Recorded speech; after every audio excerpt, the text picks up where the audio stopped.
Hello friends, स्वागत है आपका लॉगिन चैनल पर। वर्ल्ड ज्योग्राफी की इस क्लास में हम लोग डिस्कस करेंगे स्थल मंडल। स्थल मंडल से एक दो क्वेश्चन आ जाते हैं तो उसको पूरा तरीके से पढ़ेंगे। लिथोस्फीयर इसको कहते हैं। लिथो मतलब चट्टान और स्फीयर मतलब मंडल, तो इसलिए हो जाएगा ये स्थल मंडल। इसमें आंतरिक संरचना के बारे में हम लोगों को देखना होगा। ये आंतरिक संरचना होती है पृथ्वी की, क्या क्या पाया जाता है ये पूछा जाता है। तो जो ऊपरी परत बनी होती है वो सिलिका प्लस एल्युमिनियम की होती है। सेकंड परत जो होती है वो सिलिका प्लस मैग्नीशियम की होती है। और थर्ड परत जो होती है निकल प्लस आयरन की होती है। ठीक है, ऊपरी परत को भूपरपटी कहते हैं, दूसरे को मेंटर या प्रवार कहते हैं, और तीसरे को कोर कहते हैं। ठीक है, तो ये तीनों परतों के नाम आपको याद रखने हैं। और ये याद रखना कि भूपरपटी में सिलिका एल्युमिनियम होता है, और मेंटर में सिलिका मैग्नीशियम होता है, और अंदर कोर में निकल और आयरन होता है। क्वेश्चन इस तरीके से बनेगा कि भूपरपटी में सबसे अधिक मात्रा में क्या पाया जाता है, या भूपरपटी में अधिकतम क्या पाया जाता है, और ऑप्शन दे देंगे silica aluminium, silica magnesium, silica निकल, सिलिका आयरन। तो आपको याद रखना होगा कि सिलिका एल्युमिनियम पाया जाता है। ठीक है, दाब पर आधारित अध्ययन है, ये अध्ययन आपको करने की जरूरत नहीं है। आपके लिए पॉइंट ये है।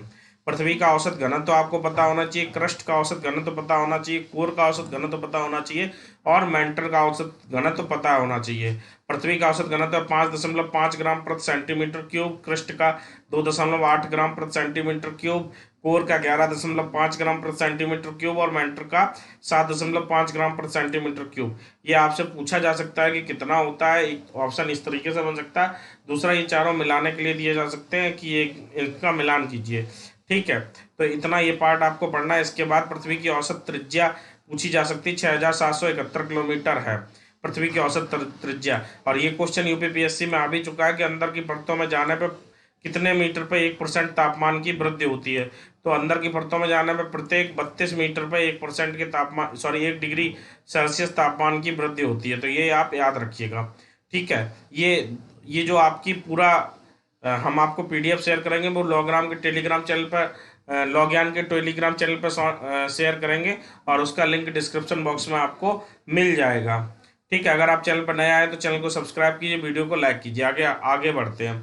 ठीक है, श्वेस महोदय के अनुसार पृथ्वी की आंतरिक 3 परतों को 3 भागों में विभाजित किया गया है। तो ये भी पूछा जाता है कभी कभी, श्वेस महोदय ने कितने भागों में विभाजित किया, तो 3 भागों में विभाजित किया। सिलिका एल्युमिनियम इसे सियाल कहते हैं शॉर्ट में, सिलिका मैग्नीशियम इसे सीमा कहते हैं, और निफे कहते हैं निकल प्लस आयरन को। ठीक है, अब क्रस्ट भूपरपटी, क्रस्ट भूपरपटी, क्रस्ट। ठीक है, इसकी जो बीच की परत होती है उसको क्या कहते हैं, कॉनरॉड परत।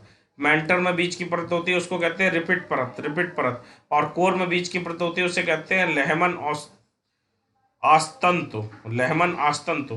ठीक है, इनर कोर। इतना ज़्यादा अंदर घुसने की जरूरत नहीं, ये 3 चीज़ें हम आपको बता चुके हैं, ये पढ़ लीजिएगा। एक ये कॉनरोड परत पता होना चाहिए, और रिपिट परत पता होना चाहिए कि मेंटल के बीच में है। मेंटल को प्रवार भी कहते हैं, कोर को हिंदी में कोर ही कहते हैं। आसन आसन तत्व ऐसा संक्रमण स्थान होता है जहां पर 2 चीज़ें मिलती हैं, तो ये लेहमन आसन तत्व है। ठीक है, बाकी और चीज़ें पढ़ने की जरूरत नहीं है। इधर आ जाइए, अब ये देखिए स्पष्ट रूप से दिख रहा है भूपरपटी में ये है कॉनरोड परत, ये है रिपिट परत, और ये है लेहमन आसन तत्व।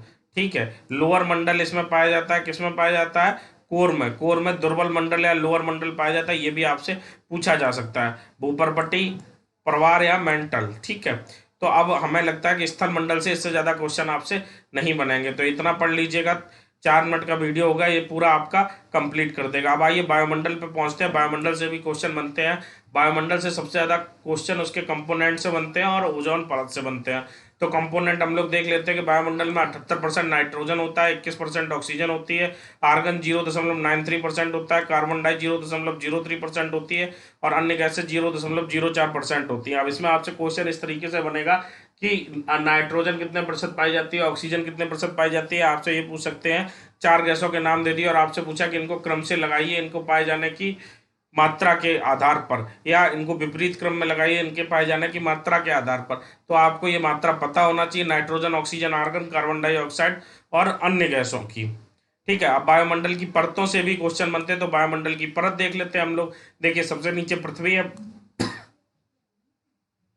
पृथ्वी के ऊपर क्षोभ मंडल है। ठीक है, तो सबसे ऊपर हो गया क्षोभ मंडल, सबसे पहले आ जाएगा क्षोभ मंडल। क्षोभ मंडल की जो मोटाई है वो मैन रूप से 0 किलोमीटर से 13 किलोमीटर तक पाई जाती है। मतलब पृथ्वी के धरातल से 13 किलोमीटर ऊंचाई तक क्षोभ मंडल, 13 किलोमीटर ऊंचाई से 40 किलोमीटर ऊंचाई तक समताप मंडल, और 40 किलोमीटर ऊंचाई से 80 किलोमीटर ऊंचाई तक मध्य मंडल, और 80 किलोमीटर ऊंचाई से 400 किलोमीटर ऊंचाई तक आयन मंडल, और उसके ऊपर बहिर मंडल होता है। ठीक है, तो क्षोभ, समताप, मध्य, आयन, बहिर, ये याद रखिएगा। अब एक क्वेश्चन ये भी बनता है कि ओजोन परत किस मंडल में पाई जाती है, तो आप याद रखिएगा समताप मंडल में ओजोन परत पाई जाती है। क्षोभ मंडल के ऊपरी जो सीमा होती है उसको क्षोभ सीमा, समताप मंडल की ऊपरी सीमा को समताप सीमा, और मध्य मंडल की ऊपरी सीमा को मध्य सीमा कहते हैं। तो क्षोभ, समताप, मध्य, आयन, बहिर। ठीक है, ये हो गया क्षोभ मंडल। क्षोभ मंडल में क्या है कि वायुमंडल की सबसे निचली परत होती है, और इसमें ही हम सांस लेते हैं। इसी में सभी प्रकार का वर्षा, कोहरा, कुहासा, ओलावृष्टि जो सब कुछ होता है वो इसी में होता है। क्षोभ मंडल की ऊंचाई लगभग 13 किलोमीटर है। ठीक है, अब समताप मंडल, समताप मंडल में तापमान एक समान होने के कारण वायुयान इसी में उड़ाए जाते हैं। आपसे ये क्वेश्चन भी पूछा जाता है कि वायुयान किस मंडल में उड़ाए जाते हैं, तो आप आंसर देंगे कि समताप मंडल में वायुयान उड़ाए जाते हैं। समताप मंडल में ही ओजोन गैस की परत भी पाई जाती है, इसीलिए इसको ओजोन मंडल भी कहते हैं। ये जो ओजोन परत की मोटाई है वो 1.5 किलोमीटर होती है। 1.5 किलोमीटर है। यह परत सूर्य से आने वाले हानिकारक पराबैंगनी किरणों को अवशोषित कर लेती है। समताप सीमा समताप मंडल को मध्य मंडल से अलग करती है। ठीक है, अब मध्य मंडल समताप सीमा से मध्य सीमा तक के क्षेत्र को मध्य मंडल कहते हैं। इस मंडल में ऊंचाई वृद्धि होने पर तापमान में कमी आती है। अब आ जाएगा आयन मंडल, आयनोस्फीयर जिसे कहते हैं। मध्य मंडल और बहिर मंडल के बीच का भाग जो है वो आयन मंडल कहलाता है। इसमें क्या होता है, आयन मंडल में आयन पाए जाते हैं, इसीलिए पृथ्वी से प्रसारित रेडियो तरंगें इस मंडल में परावर्तित होकर पुनः धरातल पर लौट आती हैं। इसी कारण हमारे जो संचार उपग्रह होते हैं, जो कम्युनिकेशन सैटेलाइट होते हैं, वो सभी आयन मंडल में ही होते हैं। ठीक है, महामंडल या वायुमंडल की सबसे ऊपरी परत होती है। इसी परत में अक्रिय एवं हल्की गैसें पाई जाती है, जैसे neon, argon, krypton, radium, helium. वायुमंडल से इतने ही क्वेश्चन बन सकते हैं, इससे ज्यादा क्वेश्चन नहीं बनेंगे। आपका स्थल मंडल और वायुमंडल आपने दोनों तैयार कीजिए कर लिए तो समझ लीजिए एक क्वेश्चन आपका 100% पक्का हो गया 8 में से।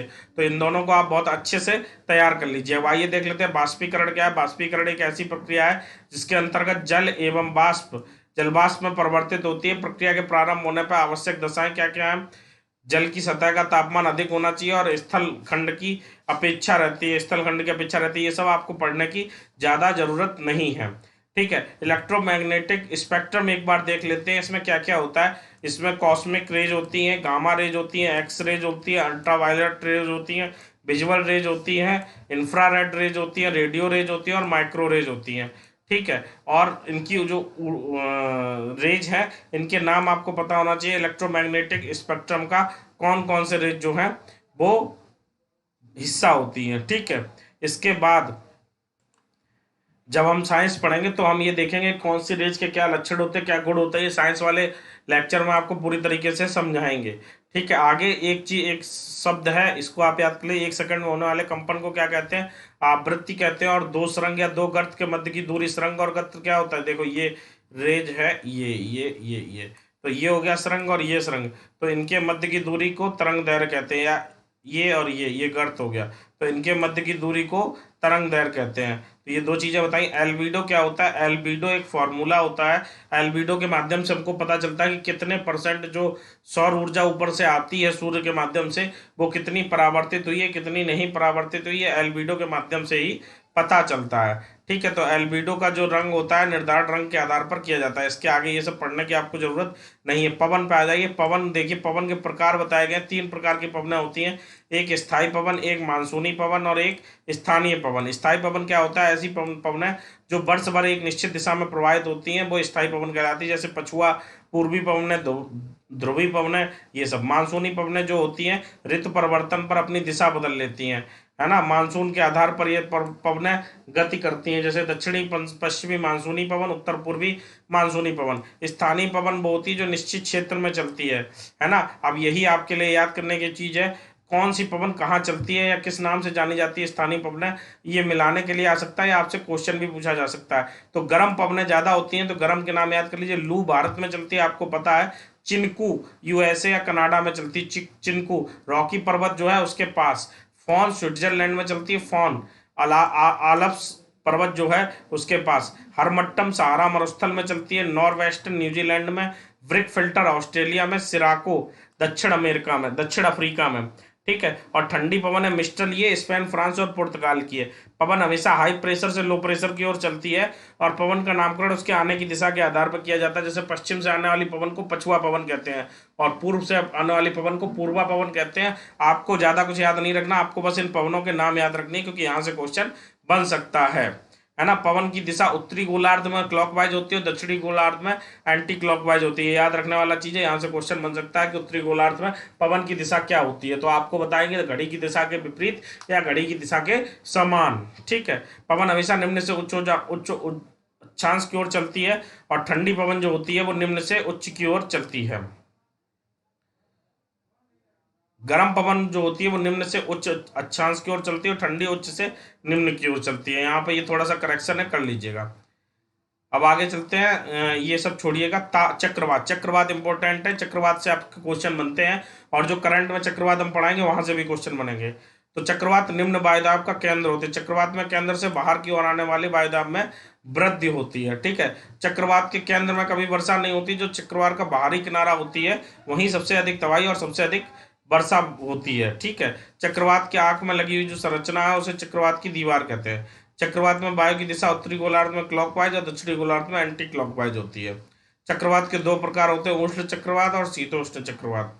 ठीक है। तो ये चक्रवात के नाम याद कर लीजिए, चक्रवात के नाम आएंगे, ये पूछे ही जाते हैं कहीं ना कहीं, तो हो सकता है आपके क्वेश्चन में आ जाए।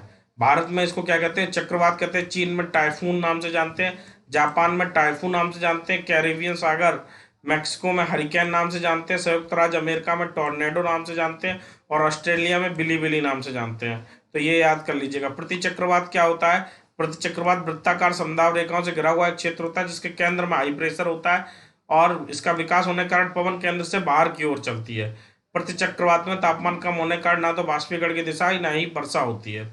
तो आपको प्रति चक्रवात तो नहीं तैयार करना, आपको ये जरूर, ये देखिए, एक जो हमने आपको ये पढ़ाया पवनों के नाम, ठीक है, पवनों के नाम याद कर लीजिएगा, वो बहुत जरूरी है ये वाले, ये। और इसके बाद ऊपर जो पॉइंट्स हमने आपको पढ़ाए थे स्थल मंडल और जल मंडल में, वो बहुत अच्छे से, स्थल मंडल और वायुमंडल में, जल मंडल हम लोग कल की क्लास में कंप्लीट कर चुके हैं। तो आज की वर्ल्ड ज्योग्राफी क्लास में बस इतना ही, कल मिलेंगे अगली क्लास में। धन्यवाद। अगर आप नए हैं चैनल पर तो चैनल को सब्सक्राइब कर लीजिए, वीडियो को लाइक कीजिए, वीडियो को ज़्यादा से ज़्यादा शेयर कीजिए, और कमेंट बॉक्स में मिशन एपीओ लिखना बिल्कुल ना भूलें। धन्यवाद।